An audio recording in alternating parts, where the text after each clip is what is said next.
Supreme কোর্টের নির্দেশ, কাল থেকে চূড়ান্ত যাচাই পর্ব শুরু। এসআইআর ময়দানে জুডিশিয়াল অফিসাররা। হাইকোর্টের প্রধান বিচারপতির নেতৃত্বে বৈঠকে মুখ্য সচিব, ডিজিপি, কলকাতার সিপি, রোল অবজারভার।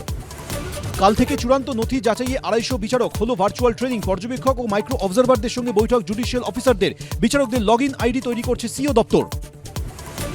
এসআইআরে কত নাম বাদ যাবে পশ্চিমবঙ্গে? তুঙ্গে জল্পনা। রবিবার বিকেল পর্যন্ত নাম বাদের সম্ভাব্য সংখ্যা প্রায় 67.5 লক্ষ। এখনও বাকি 45 লক্ষের নথি যাচাই।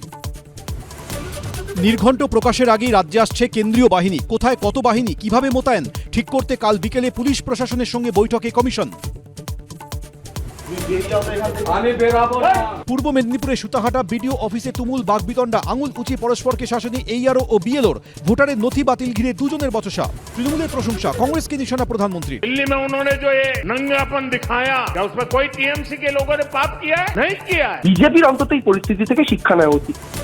সিপিএম অতীত, তৃণমূলের প্রতীক। নতুন ইনিংস শুরু দলত্যাগী যুব নেতার। তৃণমূল স্তরেই কাজ করতে চাই। আমি প্রতীকুর রহমান, গতকাল থেকে তৃণমূল কংগ্রেসের কর্মী।